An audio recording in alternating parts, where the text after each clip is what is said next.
Hoy tenemos con nosotros a Alfredo de la Cruz, quien es analista internacional y de seguridad, con quien vamos a tratar los grandes problemas que está padeciendo la humanidad con estos conflictos entre naciones.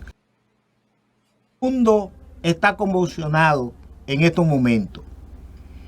La guerra Rusia-Ucrania ha afectado a todas las naciones, sin excepción. Realmente, ante este panorama que vive el mundo, ¿cómo usted valora el planteamiento de la República Dominicana en relación con la situación que se ha dado entre Ucrania por un lado y Rusia por el otro? Una pregunta interesante, don Luis. Mire, la posición de la República Dominicana en sentido general es buena porque es bueno que nosotros nos posicionemos y digamos nuestra opinión. Lo que de yo haber sido asesor del señor presidente, le habría recomendado solo 2 párrafos y hablar en sentido general, no mencionar los actores, puesto que de esa región nos visitan turistas. De hecho, aquí en el país teníamos más de 10.000 de ellos, más de 10.000 vacacionistas, tanto rusos como ucranianos, cuando estalla la guerra.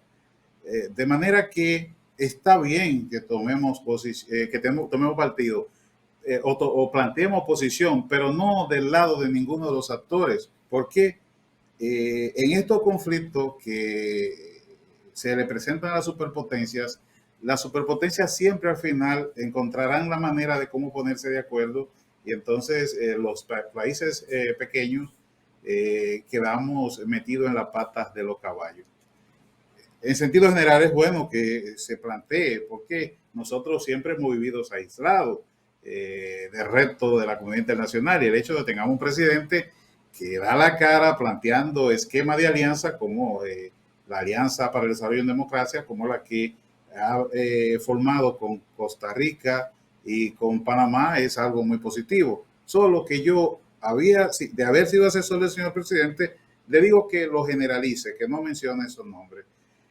Después, en sentido general, está bien la preocupación, porque esta es una situación, este conflicto que ha trastocado el orden global y amenaza la estabilidad del mundo como lo conocemos, y está obligando a revisar ese orden internacional que quedó establecido después de la Segunda Guerra Mundial. Porque ese orden internacional, este mismo conflicto está demostrando que no sirve, que hay que repararlo o hay que cambiarlo. Estados Unidos, Biden, había expresado que este orden que va a cambiar tiene que ser liderado por Estados Unidos y sus aliados. ¿Qué tanto afectará esto a la humanidad de prolongarse este enfrentamiento entre Rusia y Ucrania? No, mire, esa pregunta es interesante y tiene diversas aristas. Cuando el presidente Joe Biden da esa declaración de que está surgiendo un nuevo orden global y que Estados Unidos tiene que dirigirlo, implícitamente está admitiendo que Estados Unidos ya no es el policía del mundo, ya no es que dirige el orden mundial. Y eso es entendible, puesto que el mundo va avanzando a una multipolaridad, donde tenemos una potencia ascendente, desafiante, y otra revisionista, que en este caso son China y Rusia, que están desafiando la hegemonía estadounidense. Entonces, esto tiene muchas lecturas, y la principal es esa, que ya Estados Unidos no es capaz de hacer valer sus líneas rojas en este contexto global. Por otro lado, este conflicto, el problema de él es el tiempo. el tiempo es beneficioso y es perjudicial, porque para Ucrania es beneficioso el tiempo porque mientras más logre mantener empantanadas las tropas rusas, más pueden hacer efecto las sanciones que Occidente le ha puesto a Rusia y debilitar el brazo económico que sostiene su vigoroso músculo militar. Esto obviamente tiene una implicación negativa, y es que ante una situación así y ese cerco, pues Vladimir Putin podría reaccionar intempestivamente y llevar a cabo una solución de esas efectistas. Y esto significa arrasar con gran parte de Ucrania por su capacidad, por su poder y medios militares. En el caso de Ucrania, por un lado es bueno que logren detener las tropas rusas, porque esto, como dije, haría que las sanciones trabajen. Pero a la vez es malo porque mientras más dure el enfrentamiento, mientras más dure el conflicto, pues entonces Ucrania está siendo destrozada, está siendo destruida, y existe la posibilidad de que al concluir este conflicto, sea por un acuerdo de paz o por lo que sea, podríamos encontrarnos con una Ucrania que responda más a la imagen de tierra arrasada.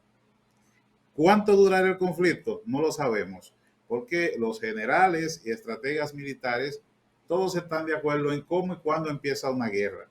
Pero una vez sueltos, los demonios de la guerra son difíciles de controlar, y el detalle es que nunca nadie sabe cuándo termina una guerra. Y esa es una gran preocupación que tiene ahora mismo la humanidad. Alfredo, en el mundo este enfrentamiento ha creado grandes problemas en el aspecto económico para las naciones. Los productos se disparan. Rusia tiene gran parte del petróleo que suministra a Europa y al mismo Estados Unidos. Y por otro lado, entonces los insumos para la producción de agroquímicos también es el gran productor de eso. ¿Qué sería entonces de nuestra economía de avanzar más allá del tiempo este conflicto? Bueno, mira, esa es una pregunta interesante, don Luis, porque en términos de producción, en términos agropecuarios, Rusia es uno de los principales productores de fertilizantes, y esto podría poner en riesgo la producción de alimentos a nivel global y con las implicaciones que tiene. Eso es terrible. Por otro lado, Rusia suministra cerca de un 40% de los energéticos que consume Europa. Bueno, en el caso de países como Alemania, suministra el 55%, y hay países que suministran el 75% y otros el 100%. Obviamente esto muestra que hay una interdependencia entre la economía de la Unión Europea y la economía rusa. Pero al ser un mundo interconectado, los efectos que se producen en un lado también se transmiten a otros lados. Y entonces, en este caso, Occidente está imponiendo sanciones a Rusia, pero esas sanciones van a impactar a Occidente. De hecho, lo están impactando con el alta de los precios, que ya venían altos, ya la materia prima, empezando la recuperación económica post-pandémica, ya los precios estaban disparados, los fletes marítimos, la materia prima, los commodities, el petróleo estaba altísimo. Un país como el nuestro, que presupuestó petróleo a $62, con un dólar superior a los $100, con un barril de petróleo superior a los $100 el barril, pues ya es un problema grave que tienen gobiernos como el nuestro, que van a tener que buscar dinero para poder cumplir con esos compromisos. Entonces, ese es el ámbito de la energía, pero asimismo es en el ámbito de los fletes marítimos, en el ámbito de otras materias primas.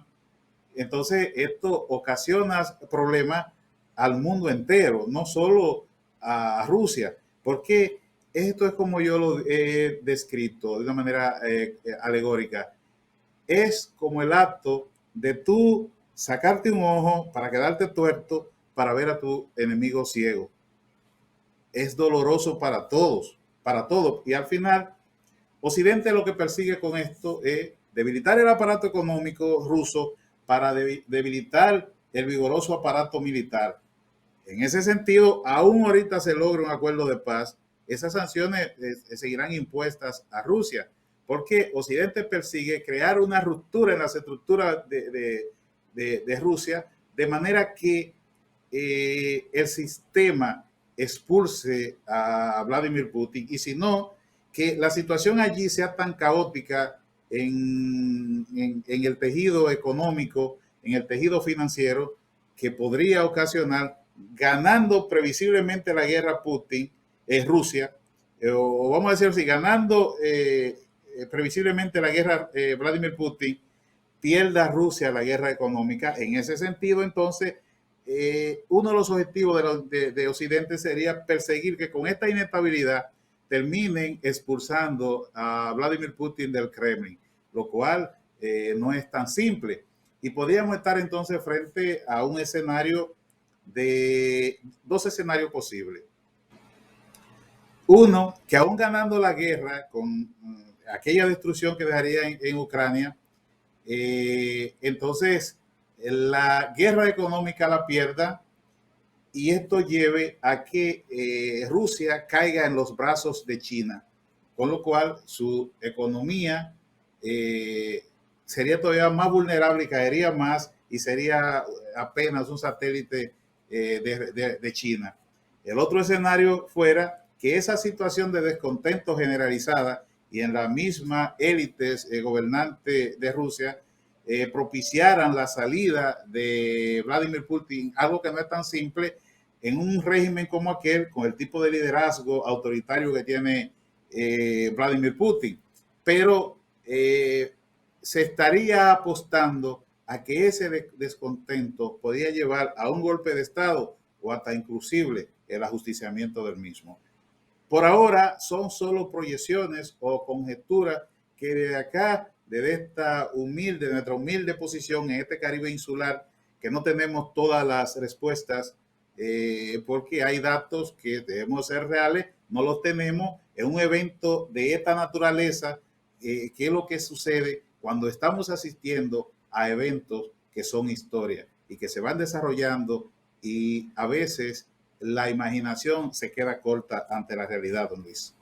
Sí, sobre toda la cosa, en momentos en que hay en el mundo una desinformación total en relación con el hecho mismo que está aconteciendo actualmente. Oye, hay una situación que es entonces China-Estados Unidos.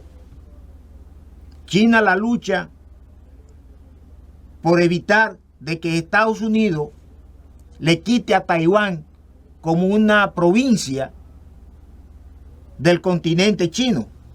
Y por otro lado, entonces, Estados Unidos fue un gran deudor de China. El involucramiento de China en este conflicto, ¿a quién afectaría y que en qué condiciones entonces saldría China y la parte de los países de esa área que han mantenido una posición media gelatinosa en relación con el conflicto que está ocurriendo en estos momentos entre Irán, Ucrania y Estados Unidos, y otra parte de Europa con esto de la OTAN liderada por Estados Unidos? Mire, con relación a lo anterior, hay un principio que dice que en una guerra lo primero que muere es la verdad. Por eso cuando uno toma informaciones, uno tiene que tamizarla. Se pueden ver todas, pero usted debe de discriminarla porque esta guerra es una guerra híbrida, se pelea en todos los campos de batalla, no solo en los militares, en la narrativa, los medios de comunicación, audiovisuales, audio, TV y escritos. Entonces, hay toda una narrativa que usted debe saber tamizar para encontrar la verdad dentro de ello. En relación a su pregunta, introduciendo el factor China, mire, el actor que lo tiene más complicado en esta situación, con todo y no estar en la guerra, es China. ¿Por qué? China tiene una relación, tiene un acuerdo con Rusia. Y hemos visto a China declarar de que los responsables, en cierto modo, son Estados Unidos y la OTAN por no responder a las demandas de seguridad de Putin. Y de hecho, se ha tenido de votar en las resoluciones que se han tratado de votar en el Consejo de Seguridad de Naciones Unidas. Y por esto, los menos duchos podían inducir que China está comprometida con Rusia e incluso podían sopesar y pensar que cuando Vladimir Putin fue al inicio de los Juegos Olímpicos de Invierno a Beijing, muy probable que le hablara de estos planes que tenía a Xi Jinping y que acordaran la fecha en que iniciar para que no le afectara la lucidez de aquellos eventos. Pero lo que así piensan, olvidan que a Rusia y a China lo único que lo une es la rivalidad con Estados Unidos, porque históricamente han sido rivales geopolíticos, porque China y Rusia en algunas áreas sus esferas de influencias coliden. Por tanto, al medio tiempo o a la larga van a tener problemas. Además de que las acciones llevadas a cabo por Rusia coliden directamente con el relato chino. Y es que China siempre ha enarbolado la bandera de que hay que respetar la soberanía de los pueblos. Además, le hace mucha bulla de que trate de hacerse comparaciones entre Ucrania y Taiwán, porque en el relato chino, Ucrania es un país libre, soberano e independiente, pero Taiwán no es un estado, Taiwán es una provincia rebelde de China. Ese es su relato. Por eso, ya de por ahí hay choques entre las visiones china y rusa, porque a Rusia le conviene un occidente dividido, fraccionado, pero a China no. A China le conviene un occidente más unido. ¿Por qué? Porque una de las puertas a Europa del ambicioso proyecto geopolítico de Xi Jinping, el presidente de la República Popular China, una de las puertas de la franja y la ruta de la seda, ese ambicioso proyecto geopolítico, era Ucrania, una de las puertas a Europa. Una Ucrania destruida, y en medio de toda esta situación, eso va en contra del tipo de influencia que ejerce China, que es una influencia comercial y que necesita cierta estabilidad. Por tanto, no ha de sorprendernos la manera en cómo China juega esta carta, porque algunos quieren ver a China del lado de Rusia y otros quieren verla que tome partido al lado de Estados Unidos. Y yo particularmente pienso que China está tomando su posición, buscando intereses en medio de la situación, que lo hay. En cada situación de esta naturaleza hay muchísimos ganadores, desde la industria armamentista hasta países que lucran con situaciones. Entonces, está por verse cuál será la vía que seguirá China si responde frente a la comunidad internacional a la que pertenece y quiere lucir como líder, o si responde a un esquema del siglo pasado, que es el que está haciendo Putin, donde hoy día la influencia no se logra a nivel militar, invadiendo territorio. La influencia hoy se logra a través de otras vías en este siglo XXI. Entonces, Vladimir Putin le ha dado una patada al derecho internacional. Entonces, está por verse cómo China va a jugar esta baraja que ahora mismo para ello está bastante caliente. Bueno, Alfredo, el tiempo es un verdugo. Nosotros le damos las gracias por haber comparecido aquí a Pulso Nacional y a ustedes, amigos televidentes. Será pues hasta una próxima ocasión.